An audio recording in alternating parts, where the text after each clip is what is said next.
2024년 뒤돌아보면서 하나님의 은혜 안에 살아왔는지, 선한 싸움을 살며 하나님의 말씀을 지켜왔는지 우리는 먼저 되돌아보는 저와 여러분들 되시기를 주님의 이름으로 축원합니다. 요한복음 14장 15절에 너희가 나를 사랑하면 나의 계명을 지키리라 라고 말씀했습니다. 우리가 하나님을 사랑하면 하나님의 말씀을 지키려고 애를 쓰지 않습니까? 그렇다면 뒤를 돌아보건대 하나님이 우리에게 주신 계명이 있습니다. 그 계명은 십계명이죠. 그 계명은 우리에게 거울과 같습니다. 자신의 모습이 어떠한지 거울을 비춰보면 내 모습이 어떠한가를 확실히 알 수 있는 것처럼 하나님께서 주신 계명은 우리의 삶의 좌표를 어디쯤 있는가를 회고할 수 있는 그러한 귀한 좌표와 같습니다. 그렇다면 우리는 십계명을 통하여서 우리의 좌표가 어땠는지를 살펴보시기를 부탁드립니다. 오늘 첫 번째 하나님의 계명은 무엇입니까? 나 외에 우상을 두지 말라, 다른 신을 두지 말라라고 말했습니다. 우리는 2024년 한 해를 지나오면서 하나님 외에 다른 우상, 다른 신을 섬긴 것이 없는지 우리는 회고하며 한 해를 뒤돌아보시기를 부탁드립니다. 우리는 하나님의 은혜 가운데 살아갑니다. 다 모든 것이 하나님의 은혜입니다. 오늘 성가대가 주의 은혜라, 주의 은혜라, 여러 번 들었던 찬양인데도 부를 때마다 은혜가 됩니다. 왜냐하면 다 주님의 은혜예요. 하나님의 은혜가 아닌 것이 없습니다. 그런 하나님의 은혜를 입고 살았음에도 불구하고 우리가 혹시 나무나 돌이나 금이나 은 같은 그러한 무형의 돌멩이나 그런 재산 앞에 우리의 마음을 두고 우리의 몸을 뺏기지 않았는지, 우리의 생각을 뺏기지 않았는지 철저하게 우리는 뒤돌아보고 우리는 하나님 앞에 나아가는 저와 여러분이 되어야 될 줄로 믿습니다. 또 성경은 내 하나님의 이름을 망령되게 일컫지 말라라고 그렇게 말했습니다. 쉽게 말하면 하나님의 이름을 장난삼아 부르지 말라라고 말했습니다. 오히려 우리가 혹시라도 어느 곳이나 어느 단체나 어느 모임에 가서 혹시라도 하나님의 이름을 우습게 여기거나 하나님의 이름을 거룩히 여겨야 함에도 불구하고 하나님의 이름을 없이 여긴 것이 없는지 우리는 뒤돌아봐야 될 것입니다. 왜냐하면 하나님의 이름을 망령되게 일컫는 것처럼 잘못된 것은 없습니다. 하나님의 이름은 지극히 거룩하고 하나님의 이름은 반드시 경건되게 사용돼야 되는데도 불구하고 그 하나님의 이름을 거룩하지 못한 곳에 사용할 것이 없는지 우리는 살펴보고 우리를 회고하시기를 주님의 이름으로 부탁드립니다. 또 성경은 안식일을 거룩하게 지키라라고 말씀했습니다. 그런데도 불구하고 한 해를 뒤돌아보며 안식일을 거룩하게 지키라는 말씀보다 내 삶의 중심이 내가 우선이 되었지는 않는지, 그래서 하나님 앞에 예배하는 일을 등한히 하진 않았는지, 하나님 앞에 영광 돌리는 일에 최선을 다해야 함에도 불구하고 내 일과 내 사업과 내 삶이 더 중하다고 하나님 앞에 성수주의를 하지 못했던 것이 있다면 우리는 반드시 돌이켜야 될 줄로 믿습니다. 또 성경은 제5계명에 내 부모를 공경하라라고 하나님은 우리에게 말씀해 주셨습니다.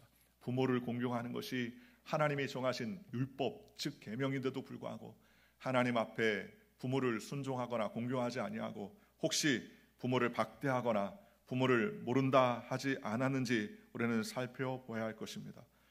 눈에 보이는 부모님을 공경하지 못하는데 어떻게 하나님을 공경할 수 있습니까? 육신의 부모를 섬기지 못하는데 어떻게 하나님의 부모님을 공경할 수 있겠습니까?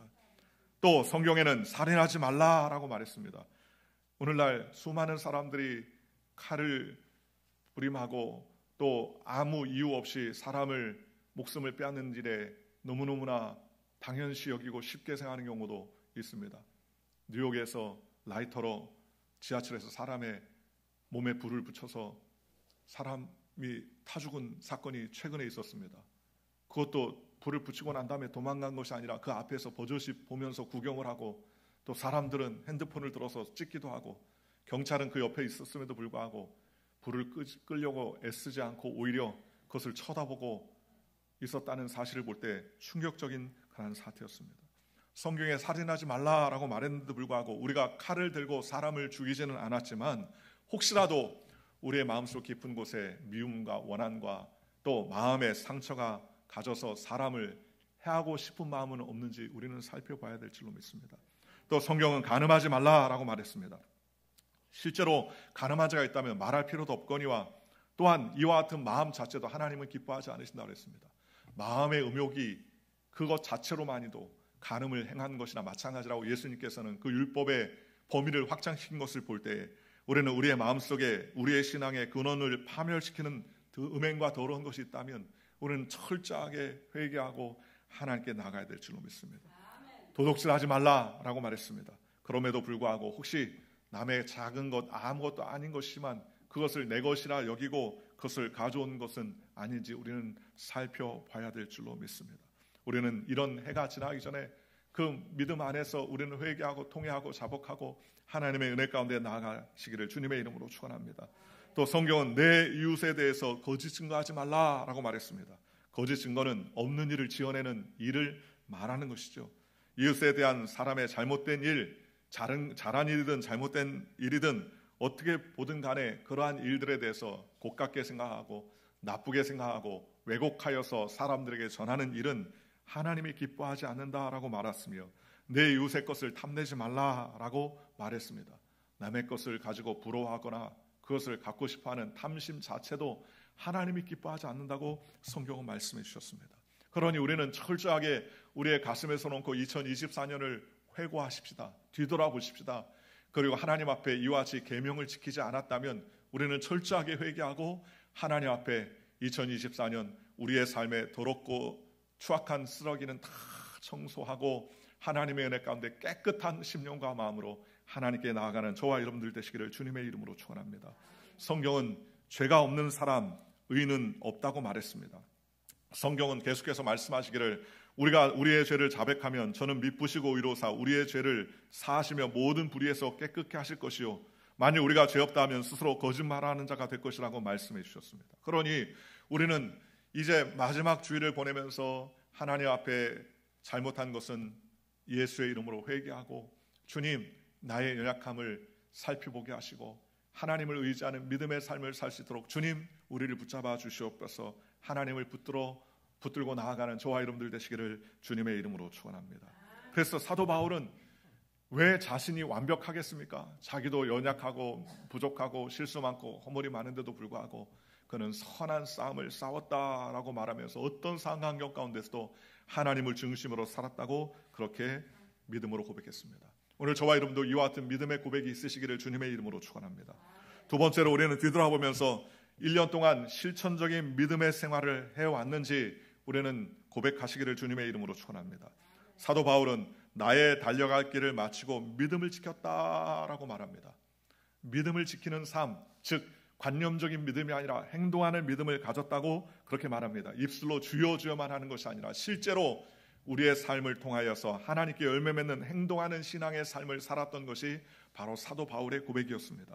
성경 야고보서 2장 26절에 영혼이 없는 몸은 죽은 것 같이 행함이 없는 믿음은 죽은 것이니라 라고 성경은 말씀해 주셨습니다. 아브라함을 보십시오. 아브라함은 하나님이 100세에 그의 자녀 그에게 아들을 주셨습니다. 이삭이라는 아름다운 아들을 주셨습니다. 여러분 100세의 아들을 낳았으니 얼마나 이쁘겠습니까? 그런데 그 아이가 장성하며 이제 10대가 지나기 시작하자 하나님은 청천벽력과 같은 이야기를 합니다. 하나님은 아브라함에게 내 아들 독자 이삭, 그 이삭을 모리아 땅에 있는 한 산에 가서 하나님 앞에 번제로 바쳐라 라는 정말 희한한 말씀을 하나님께서 선포하십니다. 아브라함은 거부할 수 있었겠죠. 그러나 믿음의 조상이었던 아브라함은 하나님의 말씀에 순종하기 시작합니다. 청천벽력 같은 말씀임에도 불구하고 왜? 라고 이야기하지 아니하고 하나님 말씀에 순종합니다. 아브라함은 아내 사라에게도 그 이야기를 하지 않습니다. 왜냐하면 사라에게 그 이야기를 하면 사라가 10중 8구, 10중 8구가 아니라 100%죠. 난 도저히 못 산다. 당신하고 못 산다. 이럴 수 있다. 저럴 수 있다. 내 몸에서 난 아이를 왜 불태워 죽이느냐. 난리 필 것 아니겠습니까? 그러니 도저히 아브라함은 아내에게도 알리지 아니하고 아들 독자 이삭을 데리고서 모리아 땅으로 먼 길을 떠나기 시작합니다. 등짐에 잔뜩 땔감을 지우고 횃불을 하나 들고 먼 길을 하는데 가는 길에 이삭이 물어봐요. 아버지, 땔감도 있고 불도 있고 모든 것이 제사하는데 부족함이 없는데 한 가지 부족한 것은 제사할 제사, 즉 양이 없습니다 라고 물어봅니다. 그때 아브라함은 얼마나 피눈물이 났겠습니까? 너가 제물이다 라고 이야기할 수 없지 않습니까? 그는 마음이 무너진 것 같았을 것입니다. 3일 길을 가면서 잠자는 아들의 얼굴을 돌아오면 이제 조금 있으면 내 손으로 칼로 그 몸을 베고 토막을 내서 하나님께 번제로 드려야 된다는 그 생각 앞에 그는 하염없이 눈물이 흘렀을 것입니다. 귀하고 아름다운 아들을 태워서 하나님 앞에 드린다는 것이 정말 폭풍 한가운데 서 있는 것 같은 그러한 참혹한 그러한 삶의 결정을 내려야 할 때가 왔을 것입니다. 그럼에도 불구하고 하나님은 아브라함에게 가혹한 믿음의 모습을 요구하셨습니다. 아버지였던 아브라함은 이삭이 드릴 양이 어딨냐고 물어볼 때에 재물은 하나님께서 준비하신다, 여호와 이레다 라고 그렇게 이야기를 합니다. 그리고 두 사람이 함께 모리아 땅의 산에 올라가서 함께 힘을 합쳐 제단을 만듭니다. 돌을 쌓고 제단을 만들고 그 위에 나무들을 차곡차곡 쌓고 그 다음에 재물을 준비해야 되는데 갑자기 아브라함이 돌변해서 아들을 붙잡습니다. 110세가 넘은 아브라함을 이제 10대 청청히 살아가는 이삭이 제압하려면 충분히 제압할 수 있을 것입니다. 그런데 아버지 아브라함의 명령에 이삭은 어린 양처럼 순종하며 묵묵히 그 자리를 지켰습니다. 그리고 아버지는 칼을 확 빼어들고서 하늘 높이 들고 아들을 내리치려고 했었습니다. 그때 청천벽력 같은 하나님의 음성이 들렸습니다. 아브라함아, 아브라함아, 내 아들 이삭에게 손을 대지 마라. 내가 내 아들 내 독자도 아끼지 아니하고 내게 내놓았으니 내가 내 이름을 창대하게 하리라. 내가 너를 복을 주리라 라고 말씀하시면서 내가 이제야 나를 사랑한 줄 내가 알았나라 라고 말하면서 한 지시한 곳에 가보더니 숯불에 양이 걸려있고 그 양을 통하여서 이삭 대신에 번제물로 하나님께 바쳤다고 성경은 말합니다. 아브라함은 믿음으로 실천했어요.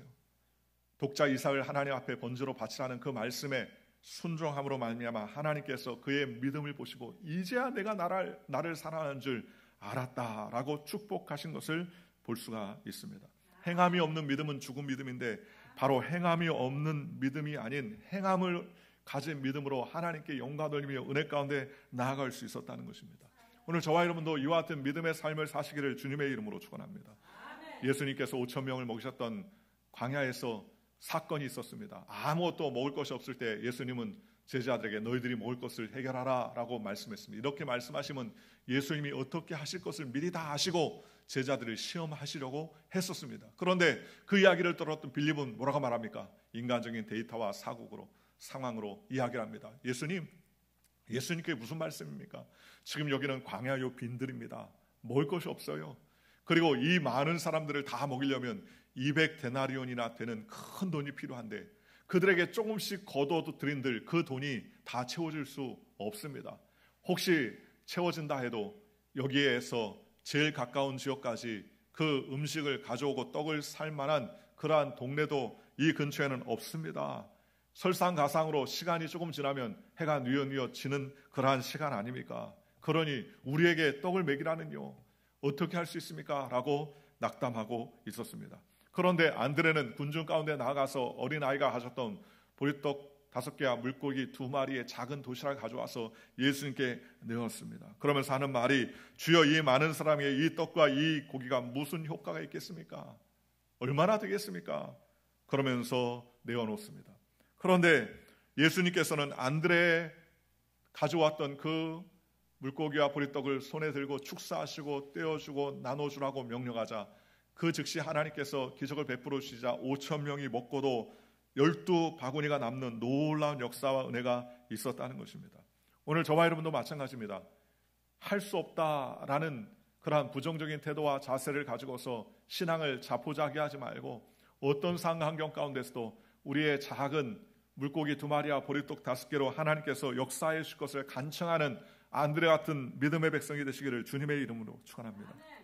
우리는 어떻습니까? 실천했습니까? 관념적으로 안 됩니다. 할 수 없습니다. 못합니다. 라고 말로만 했지 안드레처럼 작은 물고기, 보리떡 가져와서 주님 이게 얼마나 되겠습니까? 인간적으로는 도저히 이해할 수 없지만 그러나 주님께서는 역사하실 것을 믿고 기대하는 마음으로 가지고 나왔었던 것 아니겠습니까? 오늘 저와 여러분은 마찬가지입니다.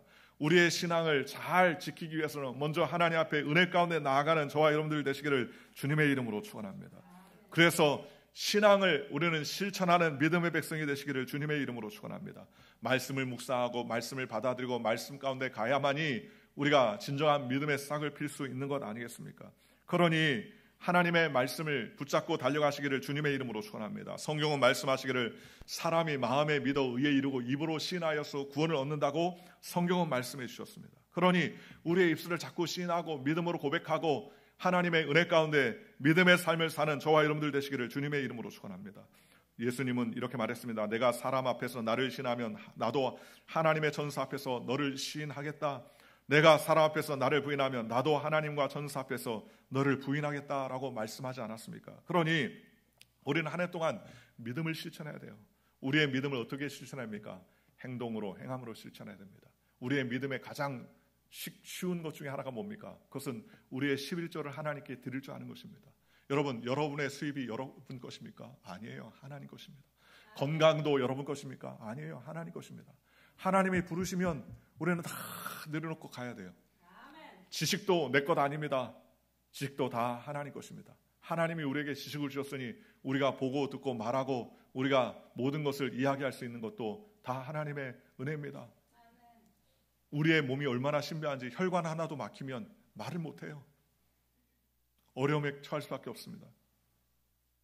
그러니 우리는 건강도 재물도 지식도 명예도 내 것이 아니다. 다 하나님 것임을 고백하고 주님께 맡겨야 됩니다.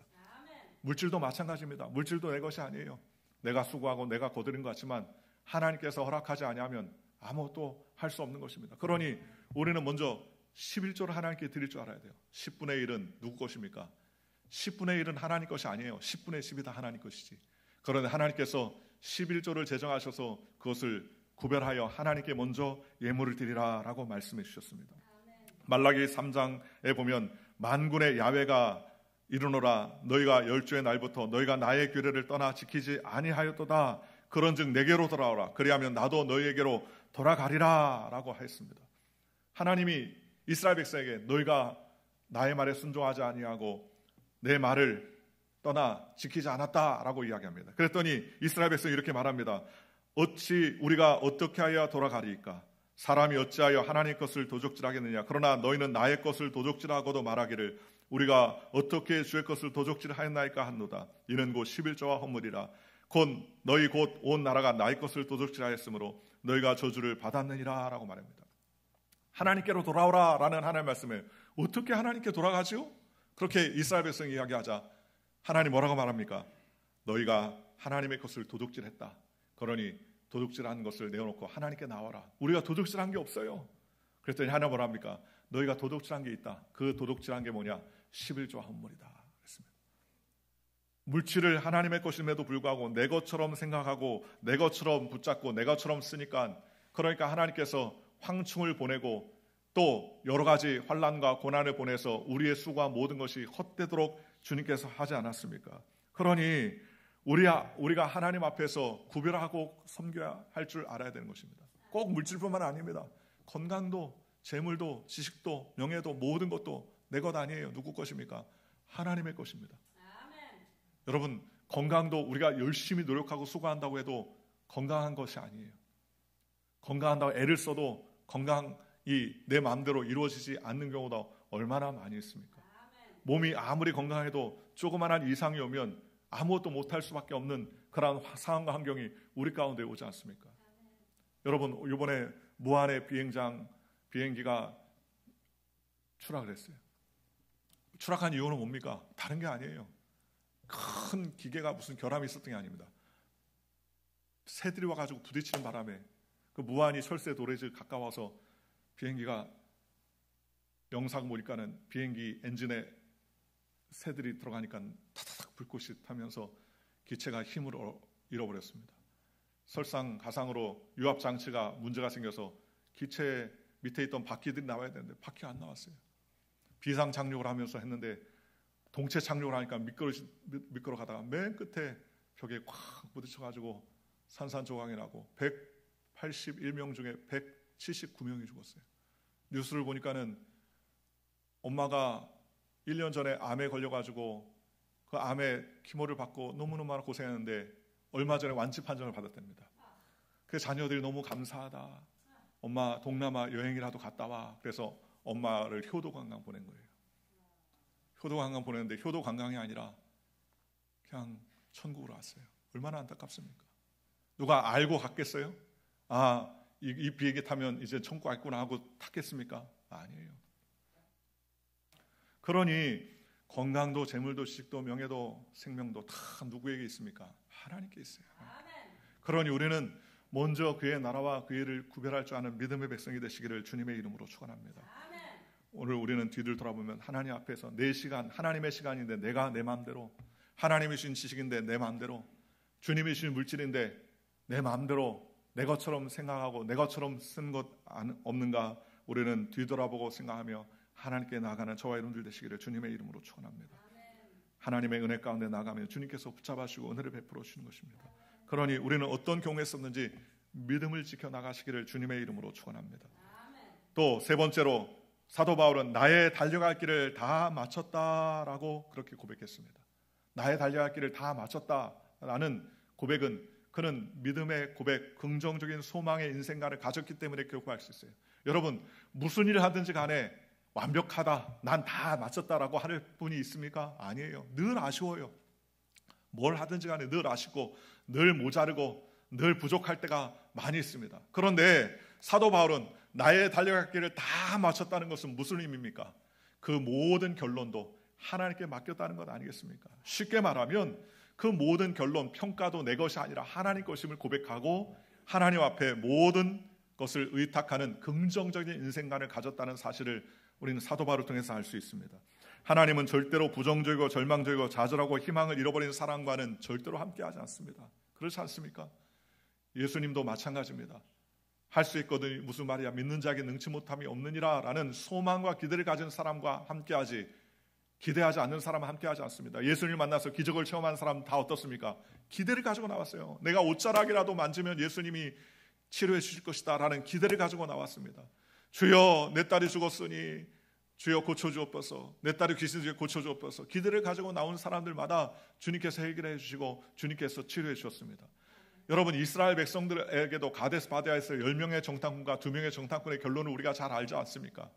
하나님 앞에서 땅을 악평하고 가나안 땅을 혹평했던 10명의 정탐꾼은 낙담하고 좌절했습니다. 그 이야기가 삽시간에 퍼지자 온 백성이 울고불고 난리를 치면서 낙담할 수밖에 없었습니다.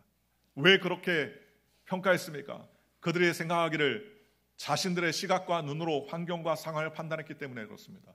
자신의 눈으로 쳐다보니까 기골이 장대한 안악 자손들을 보니까는 너무너무나 커요. 내가 볼 때에는 나는 메뚜기 같구나. 그래서 내 메뚜기처럼 여겼습니다. 내 눈이 내 평가와 내 판단이 기준이 되니까 두렵고 떨리고 갈 수 없는 땅이라고 판단을 내렸습니다. 그러나 여호수아 갈렙은 어떻습니까? 내 눈의 판단이 아니라 하나님이 갈 수 있겠다고 하신 말씀을 붙잡았습니다. 여호와 하나님의 말씀을 붙잡자 그들은 우리의 밥이다. 야, 그들은 크구나. 그렇게 여기면서 하나님이 우리에게 큰 밥을 주셨다라는 생각과 사고를 갖게 하더라는 것입니다. 무엇이 다릅니까? 다 똑같지만 한 가지가 달랐어요. 기준이 뭐냐에 따라서 달라졌습니다. 10명의 정탐꾼의 기준은 자기가 기준이었지만 2명인 여호수아 갈렙은 하나님의 기준이었습니다. 하나님의 기준으로 세상을 평가하니까 긍정적이고 소망적이고 하나님의 은혜 가운데 믿음을 가지고 나아갈 수 있었습니다. 그러니 우리는 절대적인 긍정적인 믿음의 인생관, 또 하나님께서 주시는 복된 인생관을 갖는 저와 여러분들 되시기를 주님의 이름으로 축원합니다.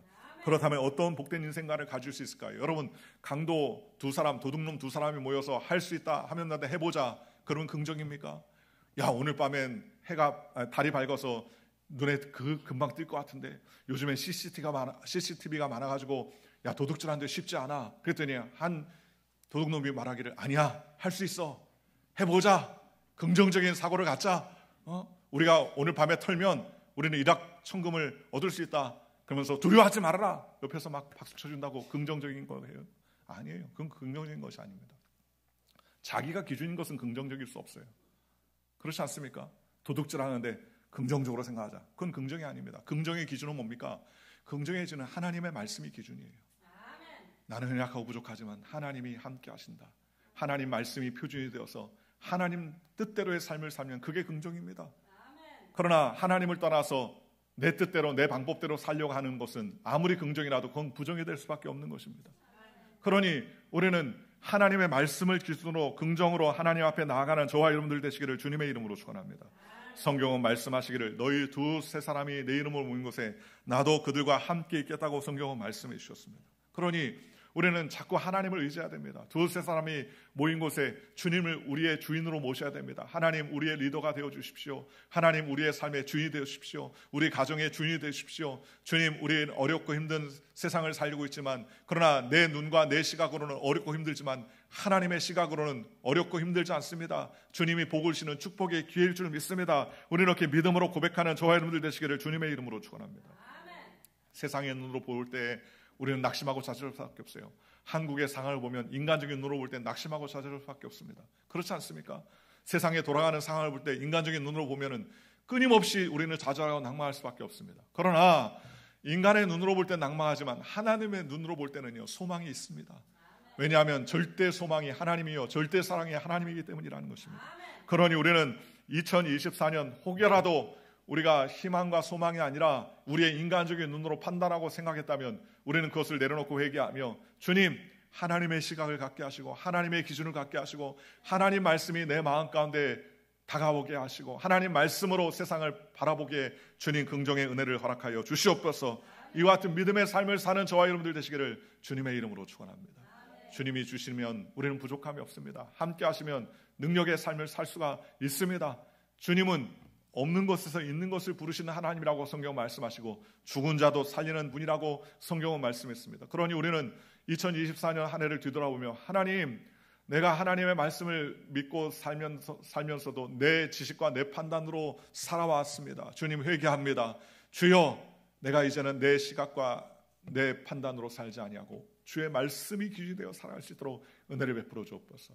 주님 말씀이 기준이 되려면 어떻게 됩니까? 자꾸 주님 말씀을 읽고 묵상하고 하나님 앞에 더 가까이 예배를 드려야 됩니다. 예배하는 자를 하나님께서 무시하지 않습니다. 예배하는 자를 복되다 하고 예배하는 자를 주님께서 책임져 주시는 것입니다. 마지막으로 우리는 깊은 사랑과 은혜로 하나님께 모든 것을 맡기며 달려가는 저와 여러분들 되시기를 주님의 이름으로 축원합니다.